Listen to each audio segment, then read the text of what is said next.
ছোট বাচ্চার সামনে তুমি যেই আচরণটা করবে ওরা কিন্তু খুব তাড়াতাড়ি ওই আচরণটাই ক্যাচ করে নিতে পারে। সেটা ভালো হোক বা খারাপ, ওরা কিন্তু সেটা বোঝে না।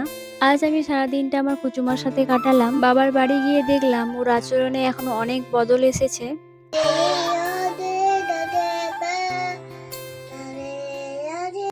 দেখতেই পেলে তোমরা কিভাবে ঠাকুরের নাম নিয়ে পুজো করছে। আমি না এই ব্যাপারটা দেখে ভীষণই অবাক হয়েছি। অবশ্যই ও কাউকে না কাউকে দেখেই শিখেছে, তবে ভালোটা যেমন শিখেছে খারাপ কিছু কিছু জিনিসও শিখে ফেলেছে। আসলে এখন তো ও বোঝে না কোনটা ভালো কোনটা খারাপ। আমরা যারা বড়রা আছি ঠিক সময়ে কিন্তু ওদের ভালো মন্দটা বুঝিয়ে দেওয়া দরকার, না হলে কিন্তু এই খারাপ জিনিসগুলো ওর মধ্যে থেকেই যাবে। যাই হোক, আজকে তোমাদের সাথে কথা বলতে বলতে ইন্ট্রো দিতেই ভুলে গেছি। সো হ্যালো এভরিওয়ান, আমি নন্দিনী। আমার আরো একটি ব্লগে তোমাদের ওয়েলকাম। ছিল জামাই ষষ্ঠী, ব্লগটা এডিট করব বলে আর করা হয়ে ওঠেনি।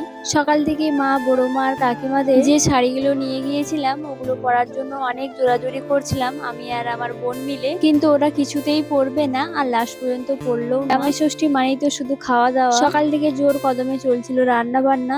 জোর কদমে রান্না বান্না চললে কি হবে, সকাল থেকে কিন্তু জামাই বাড়িতে ছিল না, কারণ জামাইয়ের আজও কাজের ছুটি নেই। ওর চলছিল মর্নিং শিফট। তো 2:30টার মধ্যে ও বাবার বাড়িতে চলে এসেছিল। এসে কিন্তু টিফিন যেগুলো করেছিল ওগুলো খাওয়া দাওয়া শুরু করে দিয়েছে। আর ও লাঞ্চ করেছিল 4টের সময়। কিচ্ছু করার নেই, খাবারগুলো তো হজম করতে হবে। ওর ভাগ্য এতটাই খারাপ, আমাদের বিয়ে 2 বছর হতে চায়, ও কিন্তু 2 বছরে একবারও জামাই ষষ্ঠীর ফোঁটা পায়নি। আগের বারে আমার দাদু মারা গিয়েছিল, তাই অসুখ ছিল।